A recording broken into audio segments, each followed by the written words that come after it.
Hello, listeners. My name is Charles Scott. The name of this program is called Can We Talk? We are a program that gives you informative information to maybe help you with some of your day-to-day decisions. We talk about current events. We talk about events that are happening around the world. But more importantly, we talk about some of the things that might affect your life locally. Can We Talk? We are actually streamed throughout the United States.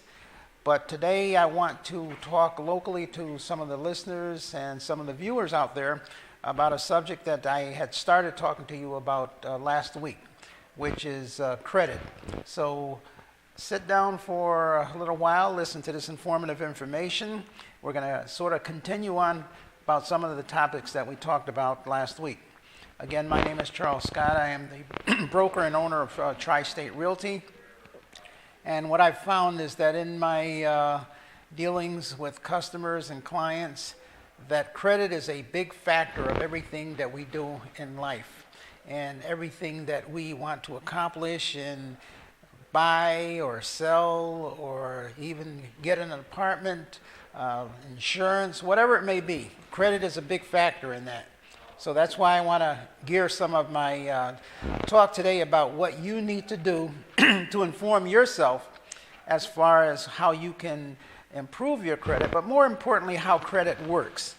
Because what good is having a big high credit score if you don't know how it fits in with the rest of the being as far as buying something or selling something or how they rate you. So today, last week I sort of talked about some of the things that you could do to get copies of your credit report, some of the things that you could do to correct on your credit report. Today I want to talk a little bit about what you can do as far as improving not only your credit score, but ways of doing it without having to spend a lot of money. You know, there are agencies out there that charge you quite a bit of money to improve your credit score, but a lot of these things, as I said in the last week or so, you can do these things on your own. And I'm going to give you about 10 tips today as to things that you can do which are effortless that will improve that particular credit score. And I want to start out with number one. It's called piggybacking. You probably haven't heard of that term, but you know, it used to be widely used a lot. But piggybacking is where you take a person who has good credit. It could be a relative, it could be a friend. You know, in most cases, a family member, a parent, and a child. And that parent or that child or whoever that other person is adds you onto their credit card. And it's like, you know, piggybacking, you know, you get a ride on somebody's back. So you're able to be added on to someone else's credit card. And that's a widely accepted thing that happens. And I did it in my family, where you add someone onto your credit card. Now you may say, well, that person's going to take the credit card and go out and spend, if they haven't been managing their credit or if they haven't done anything to build up the credit, then they may take the credit card and go out and build it up. Well, there's an easy way to eliminate that, is because you hold on to the credit card. So what you do is you apply for a credit card. Or if you already have a credit card, you just add another member. The credit card company, they don't care. They don't check anything. And they add that person onto your credit card. Now, as you charge and as you pay back your bills, what happens is that it gets reported to the credit bureau. But also it will get reported in the name of the user, the other person who's added onto the credit card. So that, in fact, your good credit is helping that person build up good credit. You don't have to worry about the person going out and using the card because you haven't given the person the card. You've actually, only thing you've done is added that person onto your credit card. So that's a way of improving the credit of that particular person. And you can check periodically and see basically how the credit is going. You're paying your bills off, your balance is going down. And so therefore, it's a way of you being able to control the situation but at the same time increasing the credit of the other individual. A lot of parents even do that for their children that are in college. And in that particular case, they may even give them a credit card to use. And if you feel as though, you can trust that particular person, you can even give them a credit card because they have the card, but you're the primary user. Remember one thing, if they do not pay for the items that they charge, you are ultimately and initially responsible for that particular bill. So be careful as far as handing out the card to just anyone or a friend that's going to possibly use that card. Now, so that's one way of increasing the person's credit who has not built up a lot of credit. Sometimes husbands do it for their wives. The wives can do it for their husbands. So it's pretty common thing that sometimes people don't realize that can be done. The other thing you can do to increase your credit score, first, I think last week I explained to you how credit works. There's 3 credit bureaus, TransUnion, Experian, and Equifax. One of the things that they rate you on is how much available credit you have and how much credit you use. For example, if you have a credit card and that credit card has a $1,000 limit on it and you charge $900 on that credit card, then your credit score is going to go down. And that's because they feel as though you need that credit card to survive. You're only paying the minimum amount due every month. So therefore, they're saying this person really needs this credit card. Without the credit card, this person wouldn't be able to survive. So they're going to give you a lower score to limit you from getting enough credit to bury yourself in debt. So you don't want to go over, let's say, 30% of the amount of the credit on the card. So if you have a $1,000 credit card, try to keep it down to about $300. And then you charge and then you pay. You charge and then you pay. But don't go over that 30% limit. So here's a way to increase your credit and at the same time not pay down a lot of the debt. So you're saying, how can I not pay down the debt and increase the credit? Well, remember, the credit rating companies are computers. The computer only works by analyzing information. So let's say you have a $1,000 credit card and you go out and you charge $500 on that credit card. So now you're at 50% of the available debt or credit. So it's a 50% ratio. Well, that's not good because you want to keep it at 30%. And you owe, let's say, $500, you got a $1,000 limit. So here's a thing that you can do. Increase the amount of spending on your credit card from $1,000 to $2,000. In other words, you still owe $500, but instead of having a $1,000 card now, you have a $2,000 card.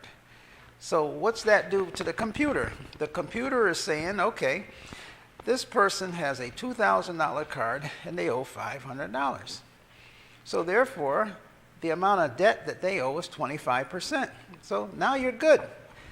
All you've done is made a phone call and you've gone from 50% debt ratio to a 25% debt ratio because you increased the amount of available credit by making a phone call and telling them that you want to go from 1,000 up to 2,000. So that way, guess what? Your score goes up. And what did you do? You made a phone call. You didn't pay anything down on the credit. You left it at the $500, but you increased your available money that you could borrow on that particular credit card. So that's another way of doing it. But now also remember, just because you did that, make sure that you make your regular payments and get even that $500 down.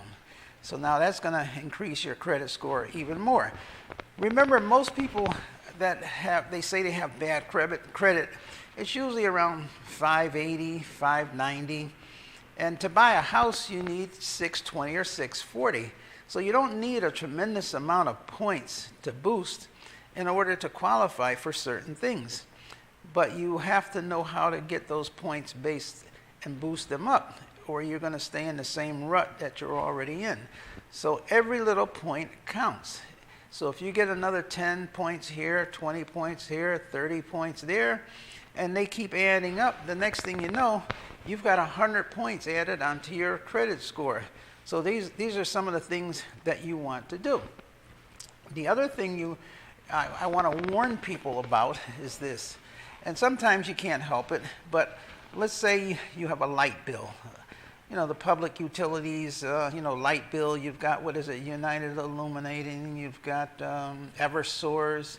You have a lot of these light companies. Now, a lot of people, unfortunately, through no fault of their own, the pandemic has come in, and so a lot of people are on payment plans, or they're applying for payment plans. But remember one thing, they report to the credit bureau. A lot of people don't realize that the public utility companies, the light companies, they report to the credit bureaus, and that goes on your credit report. So let's say you owe, say $1,000 again. You owe $1,000 to the light company. So you go in and you get an agreement with them to pay an extra $100 every month until that light bill is paid off. And this I see a lot that happens, and you make that arrangement to pay $100 a month. So every month now you're paying $100 on your light bill, in addition to the other amount that you owe. So as far as you're concerned, you got good credit. You're paying on time. Your agreement is being paid on time. But guess what? The light company is not reporting to the credit bureau that you're on time, because you still owe them a balance, and you're paying on the balance.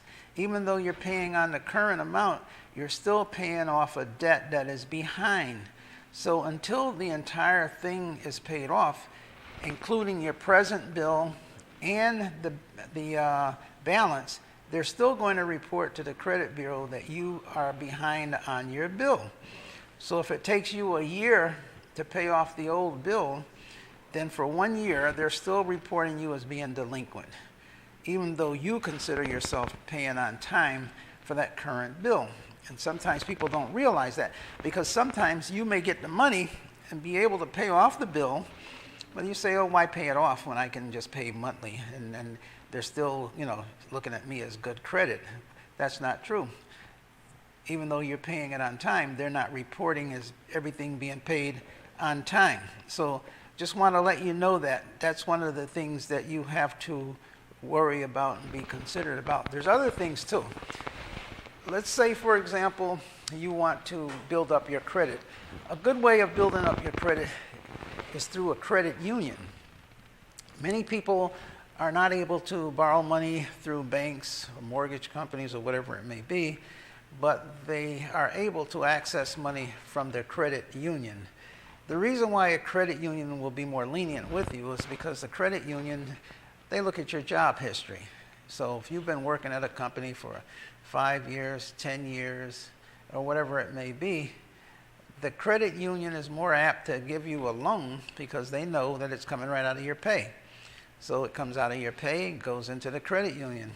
Plus you may have a savings account at the credit union too, and that helps. So it's a lot easier to get a loan from the credit union than to go to a normal bank or to any other source. So that's another way of building up your credit, to deal with a credit union. When you're talking about credit unions too, usually their interest rate is lower than a normal interest rate. Let's say, for example, you want to buy a car. If you want to buy a car, let's say the car costs $25,000. If you go into the dealer, well, the dealer gets a kickback, whoever he places you with in a lot of situations. You go in to see that dealer, and that dealer will say, okay, let me go talk to the finance manager. So they go in, they talk to the finance manager, and they come back and say, oh, your interest rate's going to be 15% because of your credit. Well, a lot of times when they say, oh, I'm going to go into talk to the credit manager, you figure, well, oh, my credit's not that good. I hope I can get this car. Hopefully they can work with me. And they come back and they say, oh, congratulations, we were able to get someone to accept your car loan. And in many cases now, they'll do it themselves. You'll see advertisements now where a lot of these car companies will say, we finance, no one rejected. You know, if you got $99 and a pay stub and been on the job for 3 months, you're automatically qualified. So they're financing the car themselves. But, you know, they're charging you 20% interest too. So basically, you know, you paid 3 times as much for the car sometimes is falling apart before you even finish paying for it. But they're financing it, so that's all you care about at the point, is you're riding out in a brand new car, your friends are gonna see you, you're happy as can be, you know. That $20,000 car might cost you $40,000 in the long run, but right now you don't care. It feels good, it's comfortable, it's shiny. But, you know, as far as finances, that's not a good deal. It's not a good deal at all, because now all of that extra money that you are going to be making could have been going in the bank, and you could have gone out and got yourself a nice little used car. And not only is it going to be all that extra money you're going to be making, you're going to need an extra job just to pay for the car. So now, you know, you're not going to have too much time to ride around in the car, because that extra job, when you get out of one job, you're headed to the part-time. I hear so many people say, I'm going to my part-time job because I need to make my car payment. That part-time job pays for the car. Well, while you're doing all this working, the car is just sitting there depreciating. You drive it off the lot, costs you $25,000. As soon as you drive it off the lot, it's worth $15,000 if you went back and traded it in. So that's not a good, you know, financial deal. And then I hear a lot of people say, I say, why'd you buy the new car? You want to buy a house? Oh, I needed a way to get to work. Well, you don't have to buy a new car to get to work, you know. Go drive around, make a deal, look for some used cars, find a person, a private owner, you know, get a 10-year-old car or something like that that's costing you maybe $6,000, $7,000.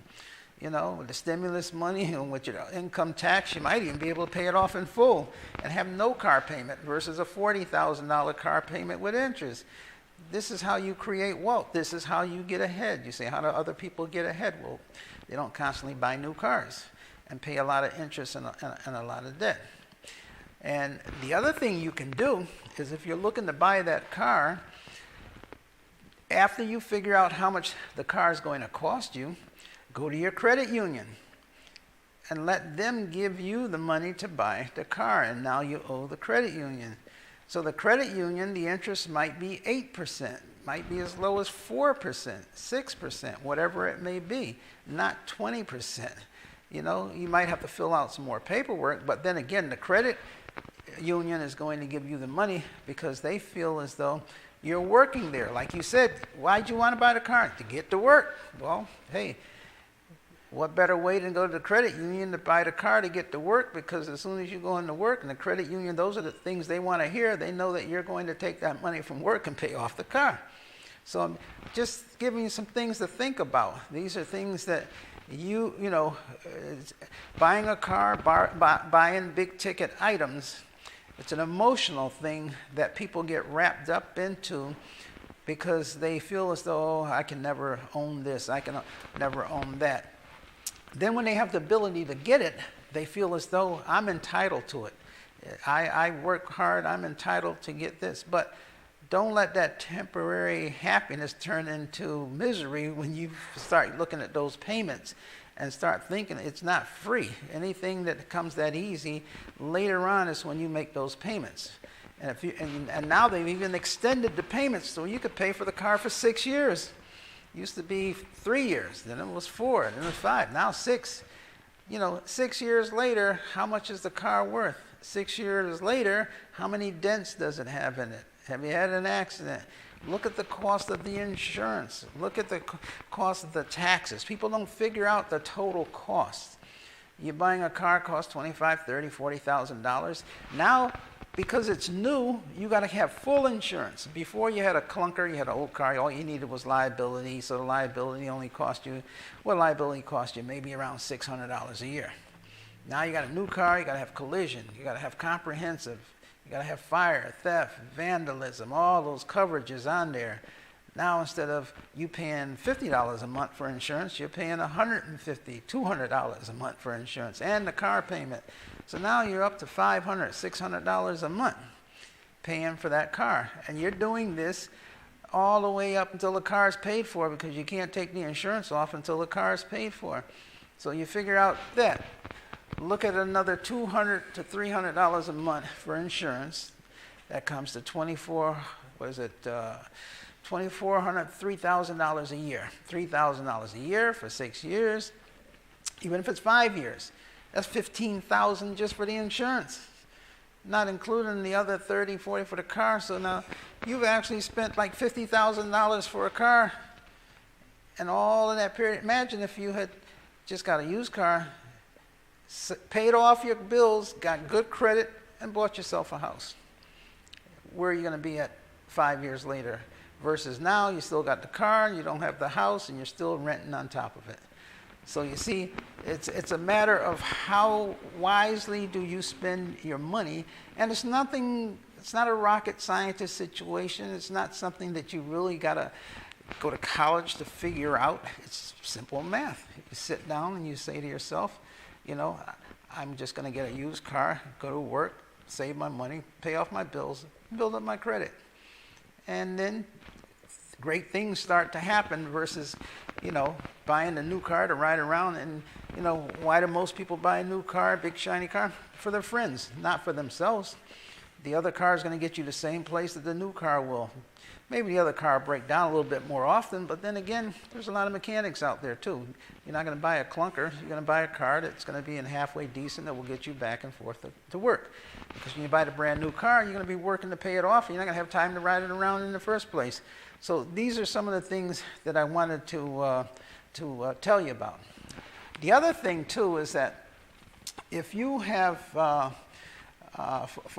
many of you that have maybe credit card debt, and you want to try to figure out how to get out of that credit card debt, every now and then you will get a credit card company that will send you a credit card that will say, use our credit card to pay off your other credit cards.